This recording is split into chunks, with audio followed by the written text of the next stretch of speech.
Good evening friends, I am advocate Amit Kumar Gupta. अपने income tax के cases की सीरीज़ में आज जो मैं केस आप लोगों के सामने डिस्कस करूंगा, उस केस का नाम है commissioner of income tax versus Shrimati Tiyani Chandra Kala. ये केस मद्रास हाई कोर्ट ने डिसाइड किया। बहुत इम्पॉर्टेंट केस है, बहुत बढ़िया लॉ का पॉइंट कोर्ट ने ले डाउन किया। मैटर 429 ITR पेज नंबर 179 पे रिपोर्ट हुआ और केस का डिसीज़न जो है वो 1 अप्रैल 2019 को आया। फ्रेंड्स, इस केस में असेसी का कैश्यू नट्स का काम था। असेसी को अपने कुछ क्लाइंट से कैश रिसीव हुआ, जिसकी एवज में असेसी ने उनको मटेरियल सप्लाई करना था। लेकिन असेसी को बैंक से लोन लेने के लिए अपनी कुछ कैपिटल ज़्यादा दिखानी थी, इसलिए असेसी ने बुक्स को मैनिपुलेट करके जो एडवांसेस थे उनको अपनी कैपिटल में ऐड किया हुआ था और ये एडवांसेस जो है वो कैश में आए हुए थे। ये साहब ने जब देखा तो उन्होंने इन एडवांसेस को सेक्शन 68 के अंदर अनएक्सप्लेन्ड क्रेडिट्स लेकर के एडिशन कर दिया।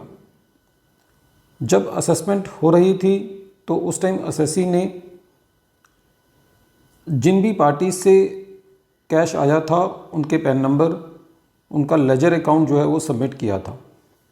लेकिन असेसिंग ऑफिसर ने फर्दर इंक्वायरी किए बिना उन सारे अमाउंट्स को सेक्शन 68 के अंदर एडिशन कर दिया अनएक्सप्लेन्ड क्रेडिट्स मानते हुए। मैटर एपिलेटी अथॉरिटीज़ के पास गया, CIT अपील के पास गया, फिर ITAT गया।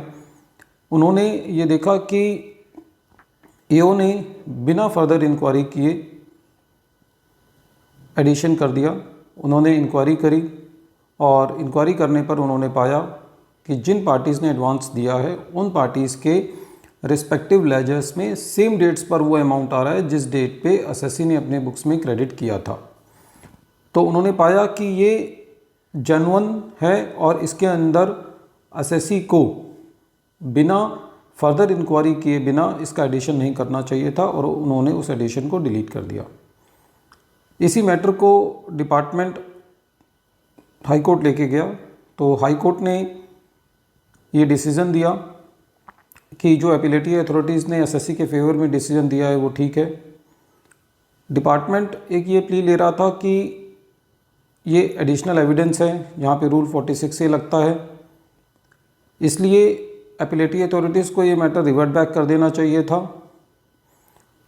और एडिशन को डिलीट नहीं करना चाहिए था। तो उस पे हाई कोर्ट ने ये कहा कि जो एपिलेटी अथॉरिटीज़ होती हैं उनके पास सिविल कोर्ट की पावर होती है और वो एविडेंस मंगा सकती हैं और 131 के अंदर समन भी दे सकती हैं।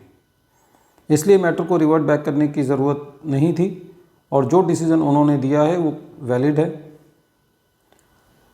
इस तरीके से जो मद्रास हाई कोर्ट था उसने एसएससी के फेवर में डिसीज़न दिया। इस केस में एसएससी की दो खामियां थी। पहला, जो अमाउंट रिसीव हुआ था वो कैश में रिसीव हुआ था। दूसरा, उसने उनको एडवांसेस में दिखाने के बजाय अपने कैपिटल में ऐड किया हुआ था। इसके बाद भी एसएससी के फेवर में डिसीज़न हुआ क्योंकि जो सेक्शन 68 की जो मेन कंडीशन है कि एसएससी ने उनकी आइडेंटिटी, क्रेडिट वर्थीनेस और जेन्युइननेस शो करनी है। यदि एसएससी वो शो कर देता है तो इसके बावजूद भी यदि एसएससी ने उनका ट्रीटमेंट अपने बुक्स में गलत किया हुआ है उसके बाद भी उस अमाउंट को सेक्शन 68 के अंदर एसएससी के यहाँ पे एडिशन नहीं किया जा सकता।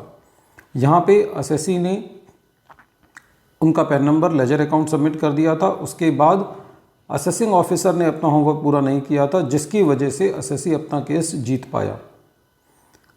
एपिलेटी अथॉरिटीज़ ने ये पाया कि जो पार्टीज़ हैं वो जेन्युइन हैं, उनकी बुक्स में भी एंट्री की गई हैं और एसएससी की बुक्स में भी एंट्री की गई हैं और उसके बेसिस पर उन्होंने एसएससी को रिलीव दिया। फ्रेंड्स, इस केस से जो हमें सीखने को मिलता है वो ये मिलता है कि जब कभी भी हम अपनी असेसमेंट कराते हैं तो हमें अपना होमवर्क पूरा करना चाहिए। जैसा कि इस केस में एसएससी ने सारे सबमिशंस में जो भी क्रेडिटर्स थे उनका पैन नंबर, उनके लेजर अकाउंट सबमिट किए हुए थे। ऐसा करने से जो इनिशियल बर्डन होता है एसएससी का वो डिपार्टमेंट पर शिफ्ट हो जाता है, और यही इस केस से निकल के आया कि ओरिजिनल डॉक्यूमेंट्स देने के बाद, इनिशियल डॉक्यूमेंट्स देने के बाद अब डिपार्टमेंट को जो अपना बर्डन था वो डिपार्टमेंट ने वो नहीं किया था पूरा। इस वजह से ये जो एडिशंस थी वो डिलीट हो पाई। और मद्रास हाई कोर्ट ने ये कहा कि क्योंकि ये फैक्ट्स की बात है, इसमें कोई लॉ का पॉइंट इन्वॉल्व नहीं है, नीचे जो एपिलेटरी अथॉरिटीज़ हैं उन्होंने ये देख लिया है कि ट्रांजैक्शन जेन्युइन है, तो अब हमारा इसमें कोई और रोल नहीं रह जाता। और मद्रास हाई कोर्ट ने इसको क्वेश्चन ऑफ लॉ का पॉइंट नहीं माना और डिपार्टमेंट की अपील को खारिज कर दिया। Friends, I hope that this case will help you in dealing with Section 68 cases, because in this case, even if the transactions was done in cash and the treatment of the transaction was not done properly and it was added to the capital of account of the assessee in spite of showing as liabilities, even then the assessee won the case. This is a very important and interesting case. The name of the case is Commissioner of Income Tax versus Shrimati T. Ani Chandrakala. This case has been reported in 429 ITR at page number 179, and this case has been decided on 1st April 2019. Thank you friends. Thank you.